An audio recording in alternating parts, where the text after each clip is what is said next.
What is blocking your relationship? अगर आपको relationship में प्रॉब्लम हो रही है, what is a thing that is blocking you? आपका आपके पार्टनर का आपसे क्या उम्मीद है? व्हाट इज अ थिंग, क्या क्या है, क्या चल क्या रहा है आपकी लाइफ में? हम लोग देखते हैं लव लाइफ में। I will take out 3 cards. One, इसी के साथ ही आ रहे हैं, ये देखो कनेक्टिंग कार्ड्स है।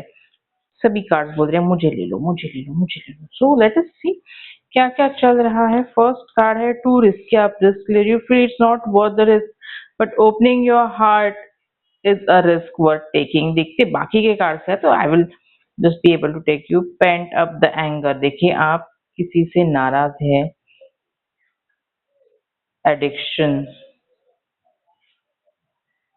Being needy. सो देखो आप किसी से नाराज है, basically you are angry with someone, ठीक है।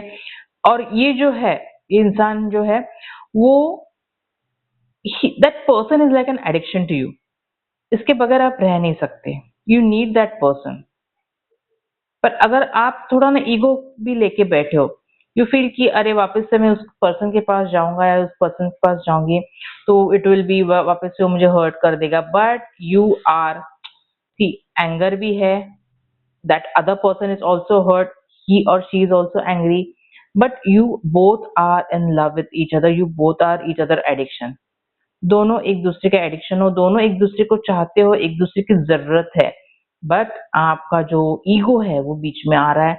तो if you want this love to happen, if you want this love to go ahead, move ahead, you have to leave your ego. Ego छोड़ के सॉरी बोल के patch up कर लेना भाई, ठीक है। नहीं तो फिर ये एडिक्शन है ना, you it's will be very difficult for you to move on. Basically बहुत डिफिकल्ट हो जाएगा आपको मूव ऑन करने के लिए। अगर आपको मूव ऑन कर सकते हो तो इट्स ओके, बट अगर मूव ऑन नहीं कर सकते, because I can definitely see कि the person who are whom with whom you are in love with is like an addiction for you। you need that person like anyhow I want that person। तो ऐसा है। And you feel कि अभी नहीं, वापस से अगर मैं उसके पास जाऊंगा, उसके पास जाऊंगी तो वापस से वो मुझे हर्ट कर देगा, that person will again do this for me. So don't, it's depend on you. देखो एक और कार्ड निकालते हैं, क्या करना है एडवाइस के लिए। One, feeling unload. देखो अभी आपको अनलाउड फील हो रहा है, उस पर्सन को भी अनलाउड फील हो रहा है। You need that emotional support. So just go, if you want love you have to go, you have to compromise. थोड़ा सा आपको कॉम्प्रोमाइज करना पड़ेगा। One more, hiding feelings, the other person is hiding feelings. आप अपने ego बहुत लेके बैठे हो। ये सब कार्ड्स में मुझे ये समझ में आ रहा है कि आप बहुत ईगो लेके बैठे हो। आपको ईगो को छोड़ दो, just leave your ego, say sorry if you really want that person, really want, if you want, क्या आपको चाहिए वो चाहिए, because that person is like an addiction to you, ठीक है।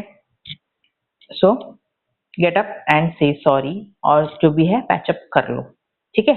चलो बाय।